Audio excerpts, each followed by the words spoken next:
Salve, salve! Bom, é o seguinte, na aula de hoje, a gente está continuando a falar de física quântica, mas de uma forma que pode até ser chamada da química quântica. Vocês podem ter tido essa matéria na química, por exemplo, que é o fato da radioatividade. Bom, a radioatividade ela foi estudada há alguns anos e chegou com um experimento com o Becquerel que ele queria presenciar raio-x. E aí, o que ele fez? Ele começou a irradiar um sal de urânio numa placa.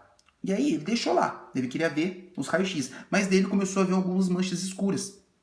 E aí ele falou, nossa, tem algum tipo de radiação aqui, que não é o que eu estava esperando, não eram as partículas de raio-x. Isso com experiências lá do Rutherford, certo? Aí passou um tempo, chegou o casal Curie e começou a fazer esse link da física nuclear, tratando dos núcleos, os nuclídeos, núcleos de átomos com partículas com números de elétrons e números de prótons fixos ali, números de nêutrons também. E aí, eles começaram a fazer esses estudos para ver o que fazia essa radioatividade, o que criou este evento. E aí, primeiramente, a gente vai falar da radioatividade natural. Então, a radioatividade natural é quando átomos com números atômicos maiores que 82 são instáveis. O que é número atômico? Número de prótons. Isso na química no primeiro ano vocês viram. Então, isso aqui são chamadas de partículas pesadas. Acima de 82 são átomos instáveis. Eles não ficam quietinhos na natureza. Então, aí que acontece a radiação. Então, aí que por isso que a gente fala, isso é um metal pesado. Isso aí pode causar doença. Isso é prejudicial à saúde. E tudo mais. São átomos com número atômicos acima de 82. E aí, esses núcleos, como são instáveis, eles podem desintegrar. E é aí que acontece a radiação, certo? Pode desintegrar ou decair, que é a famosa o decaimento. E aí, primeiramente, a gente vai falar das partículas mais interessantes para vocês trabalharem e fazerem contas. Então, isso aqui é pura química, tá? Então, a gente vai falar das partículas básicas aqui de radiações. Eu tenho radiações do tipo alfa, tá? Ela aqui, ela tem um número de massa de 4 e um número atômico de 2. Isso aqui na química a gente já sabe ver partículas desse tipo. Então, é similar, é o núcleo do átomo de hélio. Lembra que a partícula do gás hélio tem lá um número de massa 4 e um número atômico 2, certo? Lembrando que o número de massa é o número de prótons mais o número de nêutrons. E a massa de prótons é similar, é aproximadamente igual à massa dos nêutrons, certo? Daí a gente tem que lembrar também da física, da própria química, da questão da relação massa elétron e próton, que é 10 mil vezes mais leve. A gente até desconsidera a massa do elétron e assim vai. E eu tenho a partícula beta. Lembrando que a partícula alfa ela é positiva, certo? Por quê? Porque a gente tem a partícula beta. A partícula beta ela é negativa. Ela é classificada como um elétron de alta energia negativa, certo? Então, uma partícula positiva, uma partícula negativa, partícula beta, certo? Pra gente ver, ela tem massa desconsiderável e carga menos 1. E eu tenho a partícula gama, que ela é classificada como uma onda eletromagnética, certo? De alta frequência, frequências maiores de 10 elevado a 20 Hz. É muito alta, certo? E é a que mais causa estrago também. E aí, a gente vai tratar um pouquinho das emissões. A gente vai ver, isso aqui é cálculo matemático, tá? Olha só, eu tenho aqui o urânio 238. Por que a gente fala urânio 238? Porque a gente tem isótopos do urânio. Lembra que o isótopo são partículas de mesmo número atômico com números de massas diferentes. E aí, olha só, eu tenho uma emissão de partícula alfa. Quer dizer, a partícula alfa saiu, ela decaiu, ela saiu do núcleo do urânio. E aí, se eu puxar do 2 números atômicos, tá vendo? É 92, caiu para 90. A partícula na tabela periódica que tem número atômico 90 é o tungstênio. Eu poderia ter pego um outro exemplo? Poderia. Isso aí depende de quantas partículas decaíram, qual isótopo tá indo. Então, isso depende da partícula do metal pesado que eu estou usando. Aqui, por exemplo, aqui eu usei o césio 137. Tem até uma história que eu posso mostrar no documentário para vocês também, que teve, aqui no Brasil, teve um caso de problema radioativo. Então, botei esse exemplo para vocês aqui. Aí, lembrando que aqui eu estou fazendo uma emissão de partícula beta. E a partícula beta, ela não muda o número de massa. Ela aumenta, como ela tem uma carga negativa, ela vai o quê? Aumentar o número atômico. Então ela vai estabilizar de uma outra forma. Mas isso aqui a gente conversa depois de um tempo. Aí eu até botei casos, não digo específicos, exceções à regra na química, tá? Porque é sempre uma outra exceção, porque às vezes tem um vestibular lá que inventa uma moda, né? Então, olha só, tem um cobalto aqui 60. Aí, esse asterisco quer dizer que ele está no estado excitado. Estava perturbado, alguma coisa aconteceu com ele, certo? Por alguma situação, alguma energia, enfim. Então, é uma situação característica da química e da física. E aí, ele liberou aqui uma partícula gama. Ele continua sendo cobalto, mas agora ele estabilizou, entendeu? E aí eu também tenho uma emissão de partículas no caso do nêutron. Tá vendo o nêutron aqui? Daí, olha só o que acontece. O nêutron fica um próton mais uma partícula beta, mais uma gama, mais alguma outra partícula aqui. Essas partículas aqui são as perigosíssimas. Por quê? Porque elas passam e elas propagam e elas vão a altas distâncias, são muito pequenas. Então ela entra, vamos supor, em contato com o corpo, ela entra em nível celular, isso perturba. Enfim, eu vou comentar com vocês acidentes com radiação, tanto aqui no Brasil quanto no mundo, de usinas nucleares, no caso da Segunda Guerra Mundial, enfim. Isso aqui a gente vai tratar. Até eu vou explicar para vocês como é que funciona o raio-x, por exemplo, que são curiosidades que, assim, vamos supor, você pode seguir um curso de medicina, lá você pode aprender. Mas antes é sempre bom a gente ter um conhecimento de como isso acontece. Mas, enquanto a gente não parte para dessa, eu vou falar de alguns eventos nucleares que a gente pode ter aqui. E também eu vou falar um pouquinho de matemática, né? Primeiramente, eu vou falar da fusão nuclear. A fusão nuclear é a combinação de núcleos menores. Então, olha só, eu tenho 2 átomos de hidrogênio e eles vão se combinar. Se eles vão se combinar, aí eles vão ter número atômico 2. E número atômico 2, quem tem número atômico 2? O hélio. E aí, nessa fusão, nessa briga aqui, nessa explosão, nessa queima, ele tem um número de massa menor porque ele liberou, emitiu nêutron e muita energia. Onde acontece a fusão nuclear? No Sol. O Sol, ele não é uma lâmpada gigante, ele é uma bomba gigante. É uma bola de gás explodindo. E aí, essas emissões de raios, de explosões de energia que traz a luz aqui em forma de onda eletromagnética para a Terra, em forma de calor. Por isso que a gente tem vida, por causa disso. Então, isso pode entrar um link astronômico quanto químico e físico. Então, a fusão dos átomos de hidrogênio em átomos de hélio. Então, é um exemplo básico de fusão nuclear. Energia produzida no núcleo das estrelas. Um exemplo, o Sol.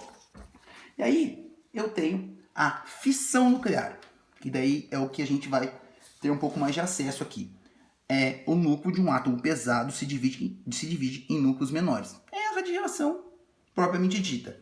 Aqui eu tenho um urânio 235 sofre uma colisão, uma perturbação, uma interação com um nêutron, por exemplo. Isso nível nuclear. Lembra que nuclear é núcleo. E aí aconteceu o quê? Uma quebra. Lembra que fissão é um corte, uma separação, algo de uma divisão. E aí, olha só, se a gente for ver matematicamente falando, 92 agora tem 2 partículas menores de número atômico 38 e 54. Se a gente somar, dá os 92 de novo. Lembrando que cada partícula na química, na tabela periódica, tem o seu próprio número atômico. Uma partícula de número atômico, sei lá, 16 é uma, 8 é outra, 20 é outra, certo? Isso aí a gente decora algumas. A gente sempre tem, sei lá, o hidrogênio como característica, o oxigênio, o cálcio, o carbono, enfim, cada partícula com um número atômico diferente tem um nome diferente também, uma característica diferente também. Então, isso aqui nada mais é do que uma equação, certo? E aí, a gente vê aqui, ó, a diferença, né? 235, ó, 94 com 139, ainda tá faltando 3. E esses 3, exatamente, ó, 236, ó, 2351, 236. 94 com 139 dá 233. Cadê as outras 3 partículas? Tá aqui. Então quer dizer que uma partícula de nêutron aqui perturbada aqui gerou 3. E muita energia. Muita, mas muita energia. E essa energia que é tirada e transformada energia elétrica ou energia de uma bomba, enfim. Isso aí a gente vai tratar em aula. E eu tenho um evento que a gente nem tem na apostila, mas eu gostaria de falar para você também, que é a transmutação, que é a criação de novos elementos a partir de colisão. Isso aqui acontece, aí é uma parte específica da física, que é chamada de física de partículas. Tem questão de acelerador de partículas, é uma coisa que eu até comentei com alguns alunos anteriormente, quando a gente fez alguns experimentos de como as partículas são criadas. É uma questão cultural nova, porque é um outro universo da gente, mas a gente fala. Então, aqui eu tenho uma partícula de boro, por exemplo, colidindo com um nêutron. Aí ela quebra e forma partículas menores. No caso aqui, um lítio e um hélio. Aí no caso, pode ser que a gente tente procurar partículas muito menores, certo? Que daí tem a questão da física de partículas que são partículas menores do que o próton, o nêutron e o elétron, certo? Mas isso é um outro caso, uma física diferenciada. E aí, beleza, você fez aqui que é só uma equaçãozinha química e coisas do tipo. Daí, antes de eu falar da matemática em si, vamos falar dos reatores nucleares. Só uma questão de curiosidade para ver como é que funciona. Então, olha só, eu tenho um reator de fissão, que são exatamente nas usinas nucleares. Lá, a quebra de energia para geração de muito mais energia, certo? Quebra de nucleares, nucleides específicos e tudo mais. Então, normalmente, qual é o combustível, qual é a matéria-prima que a gente quebra numa usina nuclear? Urânio enriquecido, certo? Então, posso tratar com vocês, normalmente vocês já tiveram na aula de geografia, como é que funciona uma usina nuclear, quando faz todas aquelas partes de link com usina hidrelétrica, termoelétrica. Então é um caso onde vocês já viram, mas a gente pode tratar também. Tem um reator de fusão. Aí, o reator de fusão é uma coisa que fica um pouco além da gente. Um reator de fusão, ele suporta alta temperatura para a criação do plasma. O que é o plasma? O plasma é o quarto estado da matéria. Então, é o que eu digo, a física vai num universo que a gente não tem conhecimento, é um universo vasto. Então, assim, a gente tem que estudar muito, a gente não para de estudar. Então, o plasma é um estado criado em um gás em alta temperatura. A temperatura é tão alta que há dissociação molecular. O elétron sai da eletrosfera e há uma geração enorme de energia. É uma outra forma de matéria que a gente está acostumado, porque a gente está acostumado com o quê? O sólido, o líquido e o vapor. Daí pode entrar no estado de gás, com alta pressão e alta temperatura, mas isso aí é mais uma parte da física de partículas ali que a gente faz o link com temperatura, com gás, com pressão, com o universo. Então a gente consegue fazer todo esse link, mas por isso que eu falo. Tratar de física clássica, que é o foco da gente no vestibular.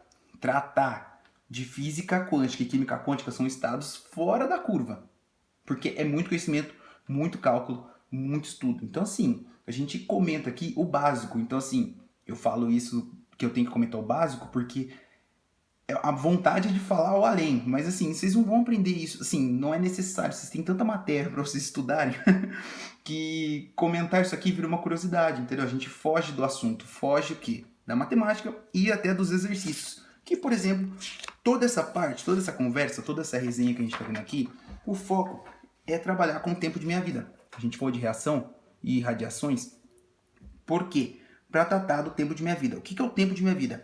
É o tempo necessário para que a massa de uma amostra, de um elemento, caia pela metade. Então, a gente tenta linkar aqui a radiação nesse tipo de situação. Isso aqui entra no cálculo até para a gente dizer quantos anos, vamos por um fóssil, tá lá. Você acha que o cara tirou do nada? Isso aqui é desde 2.000 anos atrás, 5.000 anos atrás, 10.000? Isso aqui é por cálculo de tempo de minha vida. Então, cada elemento tem a sua minha vida. Então, a gente vê o estado básico, a massa inicial ali, vamos supor, num carbono X, um carbono 12 ali, né? A gente sabe que o carbono tem 12 prótons, e a gente vê que o número de massa dele decaiu muito em função da quantidade de prótons que ele tem ali. E aí a gente sabe quanto tempo se passou. Então, cada partícula tem seu tempo de meia vida. E qual a fórmula necessária? Então, a fórmula necessária é o quê? A massa final, tá? É igual a massa inicial, vamos supor a massa de 1 mol. Daí ele caiu para tantos. E a gente vê essa relação de proporção entre a massa final e inicial de um elemento sobre 2 elevado a x. E o x é o número de meia-vidas. Então, eu tenho uma massa x ali. Caiu para tanto. A gente faz essa relação aqui, porque ele cai exponencialmente, que vai caindo de metade em metade. E aí, o valor aqui de x é exatamente o valor de quantas minhas vidas se passaram. Vamos supor, eu tenho 10 gramas aqui. Aí eu tenho 5, quer dizer que passou uma minha vida. Ah, eu tenho 2,5, quer dizer que passou 2 minhas vidas. Porque de 10 foi para 5, dividi por 2. De 5 foi para 2,5, mais uma minha vida. E assim vai. É uma matemática simples, tranquila. Decora essa fórmula e a gente fica tranquilo nessa parte de química quântica. Certo, meus lindos? Então a gente vai fazer esses exercícios. Vou mostrar alguma coisa de usina até nuclear lá para vocês, reatores, que são coisas que fogem um pouco do nosso esquadro. Mas, muita luta, né? Então, beijo, é nóis.